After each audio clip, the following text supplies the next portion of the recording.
നമസ്കാരം. രോഗി ഇച്ഛിച്ചതും കേന്ദ്രം കൽപ്പിച്ചതും സെൽകമന്ററി ആരംഭിക്കുന്നു.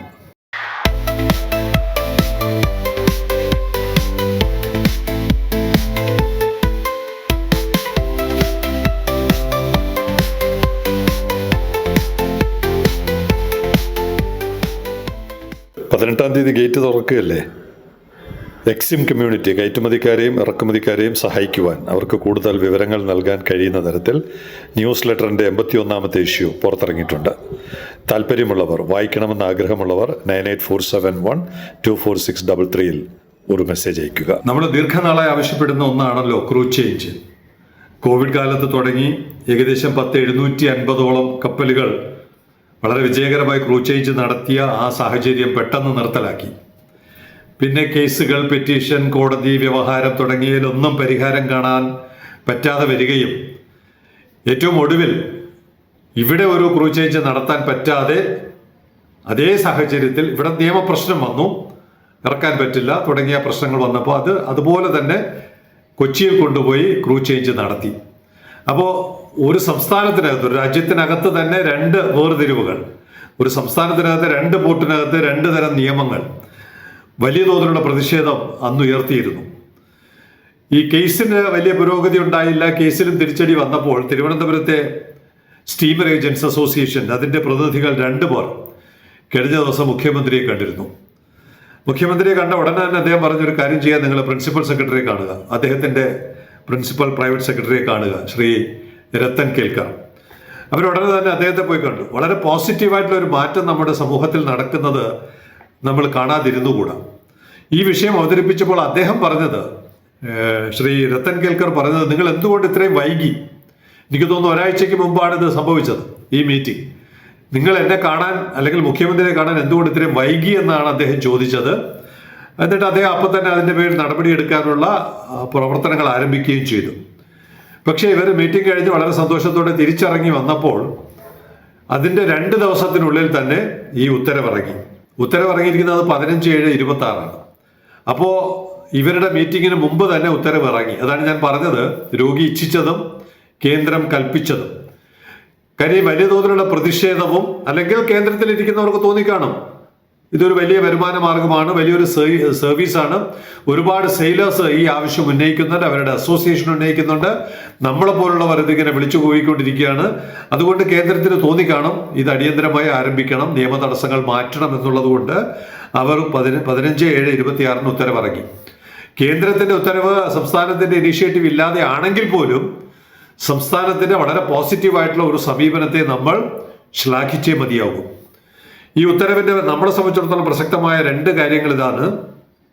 Crew change, that is the sign off facility may be allowed from 2 vessels calling within port limits including vessels in outer anchorage. അതാണ് നമ്മുടെ ആവശ്യം. പോർട്ടിനകത്ത് വരാത്ത കപ്പലുകൾക്കും ഈ സൗകര്യം കൊടുക്കണമെന്നുള്ളതാണ്. Outer anchorage, port lighterage area and single point mooring എന്ന് പറഞ്ഞാൽ ഈ ക്രൂഡ് ഓയിലൊക്കെ പമ്പ് ചെയ്യുന്ന സിംഗിൾ ബോയ് മോറിംഗ് സിസ്റ്റം എന്ന് പറയാം. ഉൾക്കടലിൽ തന്നെയുള്ള പൈപ്പിംഗ് സിസ്റ്റം, അവിടെ വെച്ചും ഇത് ചെയ്യാം. Single boy point mooring within port limit. പോർട്ടിന്റെ ലിമിറ്റ് എന്ന് പറയുന്ന മാർക്ക് ചെയ്തിട്ടുള്ള ഒരു ഏരിയ ഉണ്ടാവും. ആ ഏരിയക്കകത്ത് കപ്പലുകൾ വന്നാൽ അതിലെ ക്രൂ ചേഞ്ച് നടത്താം എന്നുള്ളതാണ്. ഇൻ ദ ഫോളോവിങ് സർക്കംസ്റ്റൻസസ്, താഴെ പറയുന്ന സാഹചര്യങ്ങളിൽ ഇത് നടത്താം. എന്തൊക്കെയാണ് താഴെ പറയുന്ന സാഹചര്യങ്ങൾ? Crew change from 2 vessels berthing within port limits. പോർട്ടിന്റെ ഔട്ടർ ആങ്കറേജ്, ഇന്നർ ആങ്കറേജ് എന്ന് പറയുന്ന ലിമിറ്റ്സിനകത്ത് allowed for both Indian and foreign flagged vessels, for Indians and foreigners. അപ്പോൾ എല്ലാവർക്കും ഉണ്ട്, പ്രത്യേക തടസ്സങ്ങളൊന്നുമില്ല. നേരത്തെ ഉണ്ടായിരുന്നത് പോലെ തന്നെ ഇത് പുനഃസ്ഥാപിച്ചു എന്ന് വേണമെങ്കിൽ പറയാം. It may be allowed after A written request from the shipping agent, master of the vessel. അതൊക്കെ എൻ്റെ പ്രൊസീജിയേഴ്സ് ആണ്. അപേക്ഷ കൊടുക്കണം. Master of the vessel captain ആകാം, അല്ലെങ്കിൽ ഇവിടുത്തെ ഷിപ്പിംഗ് ഏജന്റ് ആവാം. An undertaking shall be obtained from the shipping agency for the safe and secure repatriation of the crew.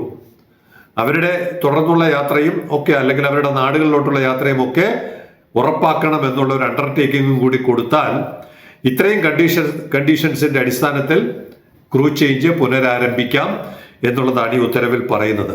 അതുകൊണ്ട് തന്നെ വളരെ പോസിറ്റീവായിട്ടുള്ള ഒരു നീക്കമാണ്. ഈ സാഹചര്യം കേരള സർക്കാർ, വിഴിഞ്ഞം port authority, Kerala maritime board തുടങ്ങിയവർ എത്രയും പെട്ടെന്ന് ഈ സാഹചര്യം ഉപയോഗപ്പെടുത്താൻ.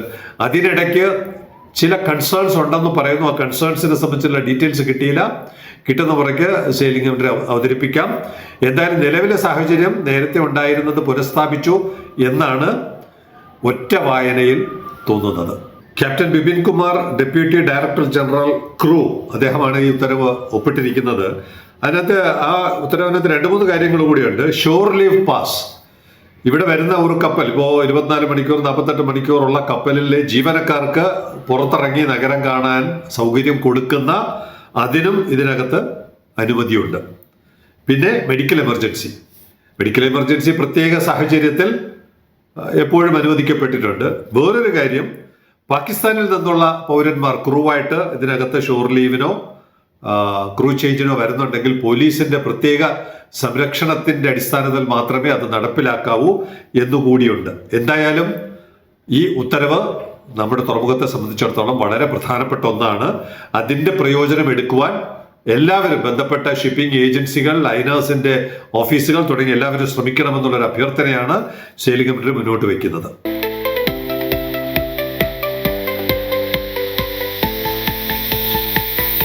നമ്മുടെ തുറമുഖത്തിന്റെ പ്രവർത്തനത്തെ സംബന്ധിച്ച് നമ്മൾ മാസാദ്യം പ്രവർത്തനത്തെ വിലയിരുത്താറുണ്ട്. നമ്മൾ നോക്കുന്നത് ഏറ്റവും കൂടുതൽ കപ്പലുകൾ എങ്ങോട്ട് പോകുന്നു, ട്രാൻസ്ഷിപ്മെന്റ്, ആഭ്യന്തര ട്രാൻസ്ഷിപ്മെന്റ് ആണോ, ഡൊമസ്റ്റിക് ഫോറിൻ ട്രാൻസ്ഷിപ്മെന്റ് ആണോ എന്നുള്ളത്. 37% കപ്പലുകൾ ഇവിടെ വന്നിട്ട് TRVയിൽ വന്നിട്ട് ഇന്ത്യയിലെ വിവിധ പോർട്ടുകളിലോട്ട് പോയി. പക്ഷെ 37% കറക്റ്റ് ആവണമെന്നില്ല. കാരണം കൂടുതൽ വെസലുകൾ പോകുന്നത് ഇവിടെ വന്നിട്ട് കൊളംബോയിലോട്ടും ഹമ്പൻടോട്ടയിലോട്ടും പോകുന്നുണ്ട്. അവിടെ പോയി കഴിഞ്ഞിട്ട് പിന്നെ ഇത് ഇന്ത്യൻ തീരത്താണോ പോകുന്നത് ഇല്ലയോ എന്നുള്ളത് പലപ്പോഴും വെരിഫൈ ചെയ്യാൻ പറ്റാറില്ല. കാരണം പലപ്പോഴും നോക്കുമ്പോഴും അത് അവിടെ ആങ്കറേജിലുണ്ട്, പോയിട്ടില്ല. അങ്ങനെയൊക്കെ വരുമ്പോൾ 37 നിന്ന് കൂടാനാണ് സാധ്യത. കാരണം അവിടെ നിന്ന് കാട്ടുപള്ളി, വിശാഖപട്ടണം, പാരദ്വീപ്, കൊൽക്കത്ത, ഹാൽഡിയ തുടങ്ങിയ പോർട്ടുകളിലോട്ട് പോകാനുള്ള കപ്പലുകൾ ഈ കൊളംബോയിലും ഹമ്പൻടോട്ടയിലും പോയിട്ട് ഒരു പക്ഷേ ബങ്കറിങ്ങിനായിരിക്കാം, അല്ലെങ്കിൽ ക്രൂ ചേഞ്ചിനായിരിക്കാം, അല്ലെങ്കിൽ ഷാൻഡ്ലിങ്ങിനായിരിക്കാം പോയിട്ട് അങ്ങനെ പോകുന്നത് കൊണ്ട് ഈ 37% എന്നുള്ളത് കൂടാൻ സാധ്യതയുണ്ട്. അപ്പോഴും വിദേശ ട്രാൻസ്ഷിപ്മെന്റ് ആണ് കഴിഞ്ഞ മാസം കൂടി നിൽക്കുന്നത്. പോർട്ട് യൂട്ടിലൈസേഷൻ ഏകദേശം 76.05%. അത് വളരെ കുറവാണ്. 90-95 പോയിക്കൊണ്ടിരുന്നത്. കാരണം പല ദിവസങ്ങളും കപ്പൽ ഇല്ലാതിരുന്നു, പല ദിവസങ്ങളിലും ഒറ്റക്കപ്പൽ മാത്രമുണ്ടായിരുന്ന ദിവസങ്ങളുണ്ട്. അപ്പൊ തന്നെ മനസ്സിലായിട്ടുണ്ട് ഈ മാസത്തെ പെർഫോമൻസ് കുറവായിരിക്കും, മോശമായിരിക്കില്ല, കുറവായിരിക്കും എന്നുള്ളത്. ടേൺ അറൗണ്ട് ടൈം 21.26 മണിക്കൂറാണ്. അത് മെച്ചപ്പെട്ടിട്ടുണ്ട്, 21.26 മണിക്കൂർ. ഇനി കൈകാര്യം ചെയ്ത കണ്ടെയ്നറുകളുടെ എണ്ണം ഇപ്പൊ തന്നെ എല്ലാവർക്കും അറിയാമായിരിക്കാം. ജൂലൈ മാസത്തിൽ 1,04,448 TEUs ആണ്. 50 കപ്പലുകളിലായിട്ട് 1,04,448. അപ്പൊ ഈ സാമ്പത്തിക വർഷം 2027 ഫിനാൻഷ്യൽ ഇയർ 27 ഇതുവരെ 4,50,806 കണ്ടെയ്നറാണ് ഈ സാമ്പത്തിക വർഷം ഇതുവരെയായിട്ട് ഹാൻഡിൽ ചെയ്തത്. 4 മാസം ആകെ നമ്മുടെ പ്രവർത്തനം തുടങ്ങി ആകെ ഇതുവരെ 1057 കപ്പലുകളിൽ നിന്നായി 22,35,945 കണ്ടെയ്നറുകളാണ് ഈ ജൂലൈ മാസം അവസാനം വരെയുള്ളത്. 1057 കപ്പൽ, 22 ലക്ഷത്തിൽ അധികം. ഇനിയുള്ളത് നേരത്തെ ഒരു കണക്ക് പറഞ്ഞതിനകത്ത് ഒരു പിശക് സെയിലിംഗ് കമ്മിറ്റിക്ക് പറ്റി. ഐറിൻ അല്ല MSC ഐറിൻ വന്നപ്പോൾ 6003 കണ്ടെയ്നറുകൾ ഹാൻഡിൽ ചെയ്തു എന്നുള്ളതാണ്. 6003 കണ്ടെയ്നറുകൾ ഹാൻഡിൽ ചെയ്തു എന്നാണ് പറഞ്ഞത്. അത് കണ്ടെയ്നറുകളല്ല, മൂവ്സ് ആണ്. ക്രെയിനിൽ നിന്ന് എടുക്കുകയും വെക്കുകയും ചെയ്യുന്ന മൂവ്സ് ആണ്. ആ മൂവ്സിൽ 20 ഫീറ്റ് ആണെങ്കിൽ ഒരു കണ്ടെയ്നർ, 40 ഫീറ്റ് ആണെങ്കിൽ 2 കണ്ടെയ്നർ. അങ്ങനെയാണെങ്കിൽ ഈ 6003 മൂവ്സിന്റെ ഭാഗമായിട്ട് 10,543 കണ്ടെയ്നറാണ് MSC ഐറിനിൽ നിന്ന് ഇവിടെ ഇറക്കുകയും കയറ്റുകയും ചെയ്തത്. 10,543 നിങ്ബോയിൽ നിന്ന് വന്നതാണ്. അപ്പൊ ചൈനയിൽ നിന്ന് വന്ന ചരക്കാണ് കൂടുതൽ എന്നുള്ളത് ബോധ്യമാവുകയാണ്. 10,543. ഇവിടുത്തെ തന്നെ റെക്കോർഡ് കഴിഞ്ഞ വർഷം 17/4/25 ഇവിടെ വന്ന MSC പലോമയാണ് ഇവിടെ ഇട്ടിരിക്കുന്ന റെക്കോർഡ്. 10,576 TU ആണ് ഏറ്റവും കൂടുതൽ ഹാൻഡിൽ ചെയ്യപ്പെട്ടിട്ടുള്ളത്. മുണ്ട്രയിൽ അതിനേക്കാൾ കൂടുതലുണ്ട്. മുണ്ട്രയിൽ MSC അന്ന 12,500 ആണ്. അപ്പോൾ ഇന്ത്യയിലെ ഏറ്റവും വലിയ റെക്കോർഡ് MSC അന്നയാണ് 12,500. അപ്പോൾ നമ്മൾ ഇനിയും ഒരുപാട് ദൂരം സഞ്ചരിക്കേണ്ടതുണ്ട്. അപ്പോൾ 10,543 കണ്ടെയ്നർ ആയിരുന്നു MSC ഐറിൻ ഹാൻഡിൽ ചെയ്തത്. ഇനി ഈ നിങ്ബോ MSC ഐറിൻ നിങ്ബോയിൽ നിന്ന് വന്ന് സിംഗപ്പൂരിൽ പോയി ഇനി വീണ്ടും അമേരിക്കയിലോട്ട് പോകുന്ന യാത്ര നമുക്ക് ട്രാക്ക് ചെയ്യാം. നിങ്ബോയുടെ കഥ പറഞ്ഞപ്പോൾ പാലക്കാട് നിന്നുള്ള ഉണ്ണി ഒരു ട്രാക്കത്തോൺ കണ്ടെയ്നർ ഫോട്ടോ അയച്ചിരുന്നു. നമ്മുടെ ഇവിടെ നിന്ന് 11 ദിവസം കൊണ്ടാണ് നിങ്ബോയിൽ നിന്ന് TRVയിൽ വന്നത്. 11 ദിവസം നേരിട്ട് വരികയായിരുന്നു. ഉണ്ണിയുടെ ഈ കണ്ടെയ്നർ ട്രാക്ക് ചെയ്യുമ്പോൾ ഷപ്പൂർ എന്നായിരിക്കും, അല്ലെങ്കിൽ ഴാപ്പൂർ. യാഴയാണ് ചൈനയുടെ വാക്കുകളിൽ കൂടുതൽ. യാപ്പൂർ എന്ന് പറയുന്ന ഒരു പുതിയ പോർട്ടാണ്. നിങ്ബോയുടെ അടുത്താണ്. നിങ്ബോയുടെ അടുത്തുള്ള ഴാപ്പൂറിൽ നിന്ന് 2 ട്രാൻസ്ഷിപ്മെന്റ് കഴിഞ്ഞിട്ടാണ് സിംഗപ്പൂർ കൊളംബോ ട്രാൻസ്ഷിപ്മെന്റ് കഴിഞ്ഞ് കൊച്ചിയിൽ വന്നത്. It took around 50 days.